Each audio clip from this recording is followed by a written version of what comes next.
My name's Guy Kestevan. I've been a professional bike and kit tester for nearly 25 years, and I've been using Giro helmets since, crikey, very early 90s. I got my first Terramoto, and this is the latest Giro Eclipse Spherical.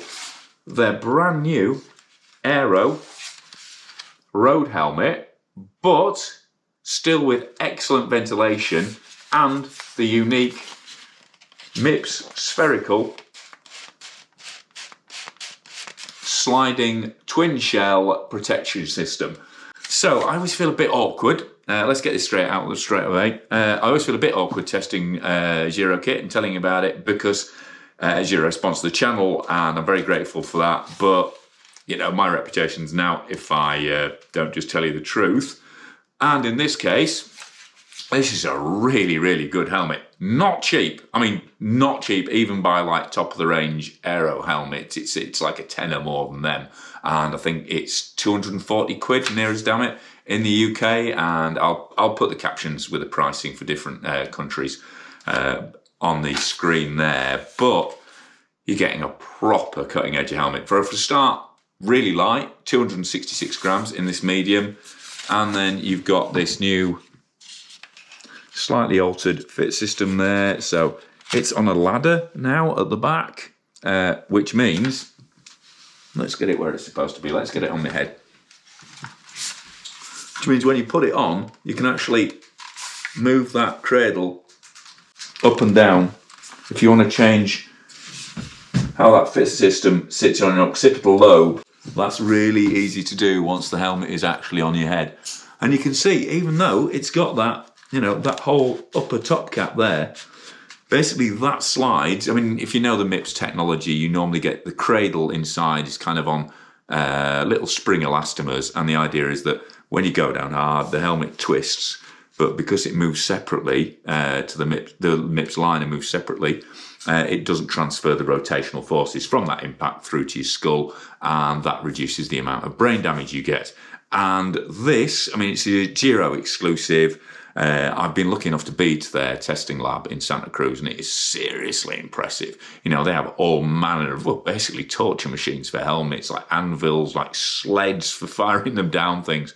So they get properly medieval on these helmets to make sure they protect you as well as possible. And MIPS Spherical is their kind of flagship protection technology. Exceeds all the relevant safety standards.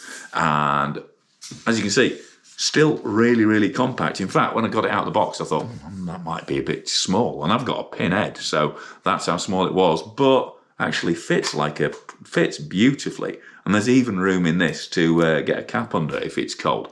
So very, very aero. That's its kind of main, for a road helmet anyway. It's not, I mean, obviously it's not a full-time trial helmet, but very aero. According to Giro Cycling's testing, it's 160 seconds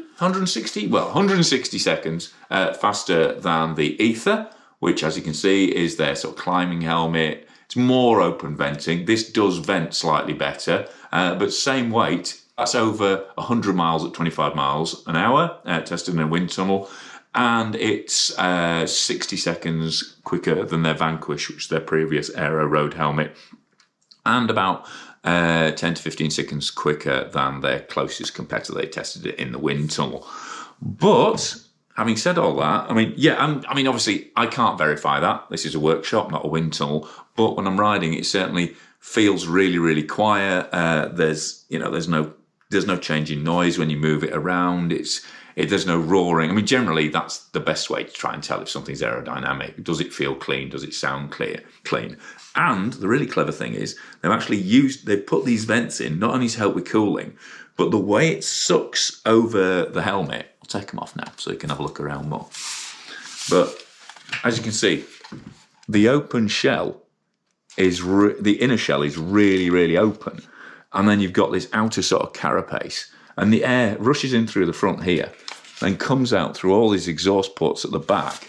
And this effectively works the airflow coming out of the helmet really smooths the airflow down the back of your head.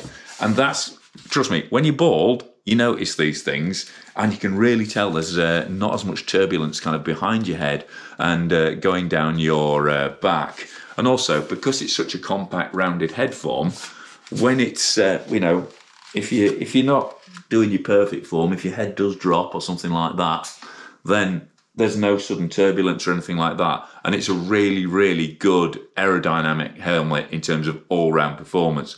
Plus, it's light. Plus, it's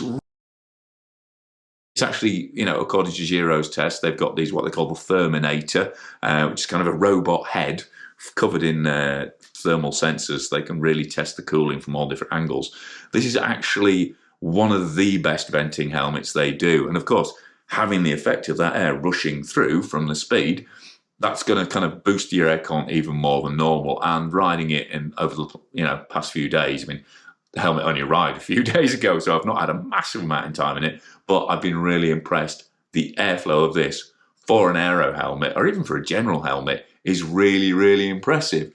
And like all Giro helmets, it comes with a replacement warranty, comes in 3 sizes, and there are 5 different colours, and I don't actually know what they are at the moment because yeah, that wasn't on the pre-launch info, and this only comes out at midnight tonight. So I'm just filming this prior to that, get it edited, get it online. But as you can see, you know, if you've been watching the peloton, this helmet has been in pro peloton use by several teams, and this is actually a Canyon SRAM official team helmet, but it was the only colour they had before the launch. But I really like it. For a start, it goes with my road bike, and I kind of like the spacey vibes of it. The only thing I would say is just be careful of that lower lip there, because it's completely unprotected by the foam, so that can take a knock. But another, I forgot to say, that's a really nice feature there. That little tab kind of rolls over the front, so A, it makes the helmet comfortable to put on, because you just kind of hook your head on that and roll it in, but it means that pad is much less likely to peel off over time. And as you'd hope, the pads are fully antimicrobial, Ionic Plus. That's their latest pad technology from Giro. So there we have it. Really aero, really comfortable, light, and with next level spherical MIPS protection. You know, if you can afford it, then it should definitely be on your shortlist. And there's a fair old argument that if you're going to invest in something, then investing in the thing that could save your life is probably the smartest priority around. So thanks very much to Giro for sending this helmet direct from Santa Cruz in California. Thanks to Giro Cycling for sponsoring the channel. It's a good helmet, what can I say? I've just got to ask you to trust me. Thanks to Pete East, thanks to Crud, thanks to my awesome Patreon supporters who pledge a small amount to support the channel every month, and they get exclusive, extended out and behind the scenes, ad-free edits as a thank you. So if you really like what I'm doing with the channel, please consider supporting me on there. And just thanks to you guys for watching. You know, views, shares, subscriptions, and thumbs up. And also, you asking questions in the comment section is really, really important. And I just like chatting to you as well. So if there's anything you want to know about the helmet or any of the Giro range, I've got them all lined up above there for me riding. Yeah, just get involved, fire away. And but for now, I've been Guy Kestevan on Guy Kest TV, talking about the new Eclipse Spherical MIPS, super well ventilated, super aero road helmet from Giro.